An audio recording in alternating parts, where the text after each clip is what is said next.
Well, after last year's amazing Olympic final in the men's fours, can this possibly live up to that sort of billing? Great Britain can maintain their unbeaten record for the season. Yes, I mean, they've won all the World Cups and they have been front runners, but the crew that pushed them hardest were the Dutch crew in Lucerne, who were just a fraction, half a length behind them in the final of that race there. So they're a very sweet-moving crew, the Dutch.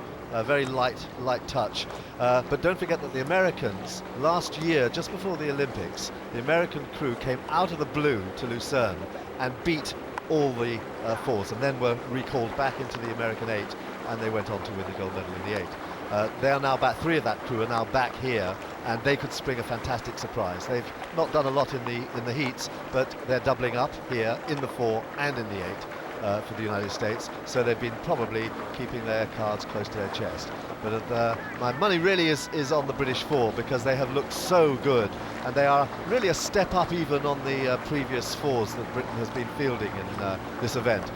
With Andy Hodge there at stroke, he's got this lovely elastic, easy movement where he stretches out, and you can see that they look very, very fluent, very long, naturally long. They're a powerful crew, not as powerful as previous crews with Pinsent sitting there in the front in the stroke seat, but here they allow the boat to do more work, and you can see it's just gliding up on the rest of the field, just moving well ahead.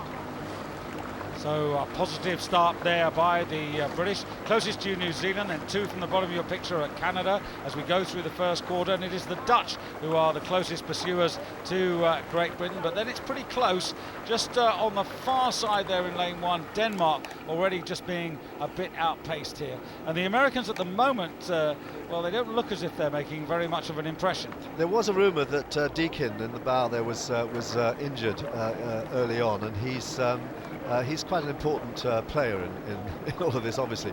But if an injury to him has created problems for the American 4, they haven't replaced him, so the injury must be being treated. But at the moment, they aren't really. They're giving themselves an awful lot of work to do, and I would have expected them to be pretty well challenging at this stage, certainly alongside the Dutch. And that's Kees Vermeulen in the stroke seat there, Valenga, Gabriels and Sierkel. He's the man who wasn't in that silver medal 8 for the Dutch, but the Dutch so versatile. They switch between sculling and rowing. They can produce an 8, and we know for a fact, because they've said very clearly, that they want to get an 8 together for Beijing.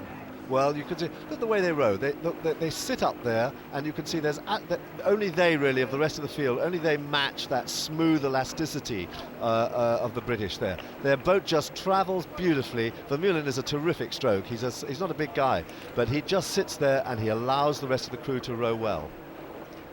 Andy Triggs-Hodge, and then Alex Partridge. Good to see him having a good season after that collapsed lung ruled out his Olympic possibility a year ago. Peter Reid and Steve Williams, and at the half distance it's Great Britain and Holland pulling away now from Canada, and difficult for Mike Spracklin after the disappointments of Athens and the Olympics to re-energise, to re-motivate his crews. Very difficult, and in fact his 8 didn't make the final in the semi-finals, but his 4 has come through very well. It's a new 4, most of them from the Cox 4 that did so well last year in the World Championships. They got the silver medal there. But here, Holland holding on well to the British 4. The British 4, they came up, and the British 4 just moved away again a little bit. But you can see the way that crew flows so well. Sitting at 2, Peter Reid, he's only been rowing for 3.5 years, so he's very new to this. This is completely his first year. He and Hodge were both in the Oxford crew that won the boat race earlier in the year in April. And for him, it's been win-win-win all the way through. They won the 3 cups, they won at Henley, and they've won all their races up until now. So this is the big test for this British 4. Can they actually now, in the second half here, open up and move on and away? Well, this third quarter is certainly going the British way, because they have opened up here and they're visibly quicker than the Dutch. And in fact, there's clear water there, Dan, between the 2 crews now, and it's a fight of 2 parts now, a fight for gold and silver, and who is going to get the bronze at the moment. Canada still in very much with a shout, with Denmark on the far side trying to get back into it, but they've got an awful lot to do. The front 3 are away now. Denmark right on the far side there, coming on to the United United States, who are having a rough time over there. Yes, it was interesting to just see the British crew changed gear, went up to 37 strokes a minute from a very smooth 36, and just moved that little bit away. It's very nice to see how just by one stroke a minute more, you actually see the difference. You see the crew move on. Not often, that doesn't always happen. You see a crew move up and it doesn't actually go any faster. But that was certainly, they just stretched out and they moved on that little bit more. But the Dutch have started to respond again.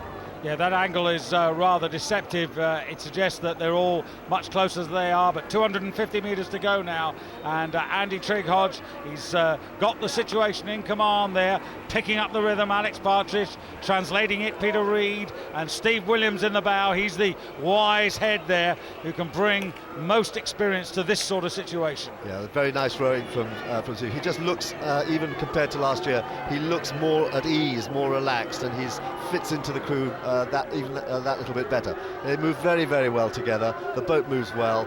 The Dutch are putting up a very good fight there to try and get back on terms, but certainly it does look like Britain's going to come. But here come the Dutch. Just about 10 strokes to go. No danger, I think, now to Great Britain, but look at Denmark on the far side there, finishing like a train. Canada still in third place, but the Danes doing all their best work as Great Britain, Andy Triggs-Hodge, Alex Partridge, Peter Reid and Steve Williams take the gold medal and maintain British winning ways in the men's four. From the Dutch, Canada third, Denmark into fourth place, but all too late, ahead of a troubled American four. And coming across the line now, uncharacteristically for today at least, New Zealand in sixth place. But that certainly shows that they're on the right track. So Great Britain regain the Men's Four World Championship, the title they last won in 2001. And it's Mike Williams, the treasurer of FISA, with the honour of handing out the medals. Steve Williams there on the left. That's Peter Reid there, who's really still a novice at this level. Alex Partridge and Andy Triggs-Hodge.